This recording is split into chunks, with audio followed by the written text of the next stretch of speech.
Now, example A2 was a star, that's why I skipped it.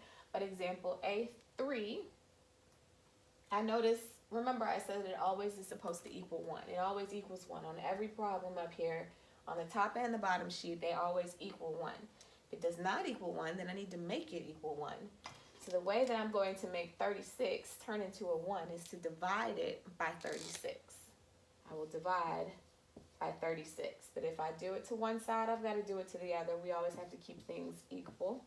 So everything on the left and the right will get divided by 36. Okay, I will reduce this fraction. 4 over 36 reduces to 1 over 9, right? 1/9. And I still had my x squared. Do I need the 1? No, not necessarily.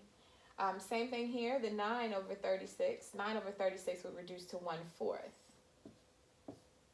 1/4. And again, that y squared is already there. We don't really need that 1. And the 36 over 36 turned into 1. That one is necessary. All right, so what I have is x squared over 9 plus y squared over 4 equals 1. All right, still at the top. Top left, I'm still on the blue side because, again, the 9 is the higher number, and that's first. So x squared is my leading variable here. So that means that my 9 is my a squared, and my b squared is 4. My vertices, again, since I'm still on the blue side, the vertices have the a first. You notice on the red side, your vertices have your a second. It's your y coordinate. So if a squared is 9, then a all by itself, of course, is 3. A is 3. So this is just plus or minus 3, 0. Those are my vertices. My foci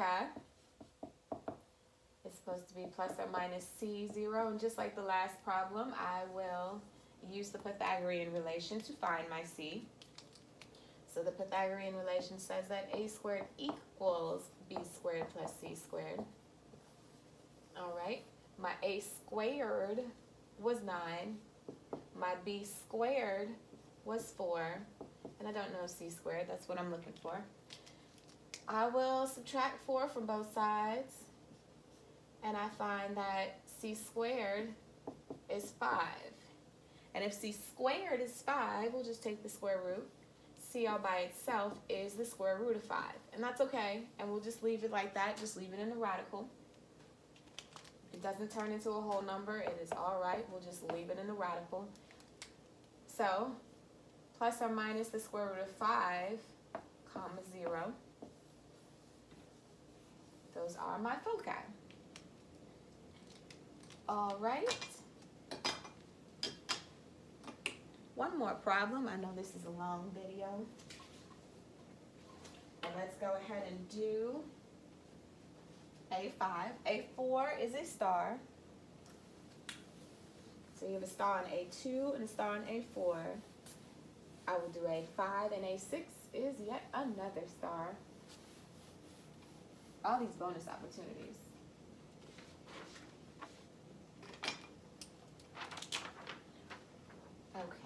A5, we still have x. I guess I like the blue side.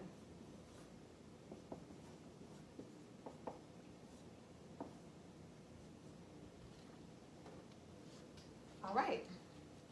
So I have x minus 1 squared over 11 plus y plus 2 squared equals 1. Right, what I notice here is I do not have a denominator underneath the y. But I can always, I turn a whole number into a fraction by putting a 1 underneath it. So I will do the same thing here. If it needs a denominator, I can always throw divided by 1 underneath it. Okay, so again, my a squared is my larger number. 11 is my a squared, which must mean that 1 is my b squared. And I do notice that I have parentheses now, so I am on the second sheet. I have my h and my k. Your h is your opposite x. Your k is your opposite y, just like it was in the parabola. So my h, which is my opposite x, is the number 1, and my k is the opposite y. Opposite y would be a negative 2. Opposite y. All right, now what was I looking for? I needed the vertices and the foci. What I just found there, the h and the k, is the center. It is the center. But my formula for my vertices, when on the blue side, is h plus or minus a, h plus or minus a, comma, k. All right, a little more complicated now. So my h, I know the h is 1. So 1 plus or minus a all by itself, a squared was 11, so a by itself would be the square root of 11. So the square root of 11. I'll just leave it like that because I can't combine these anyway. If it stays inside of the radical, just leave it like that. Comma, k. And my k was negative 2. All right, that's it. Those are the two vertices. All right, now I have my foci, the foci. And the formula for the foci on the blue side is h plus or minus c, comma, k. Okay, h, again, was the number 1. 1 plus or minus c, so I've got to find my c again. Plus or minus c. So back to the Pythagorean relation. A squared equals b squared plus c squared. My a squared was the 11. My b squared was the 1 plus c squared.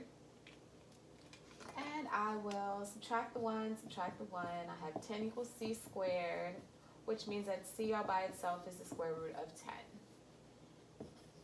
Square root of 10, comma, k. And my k was the negative 2. And that is all. That is the foci. And that is example A.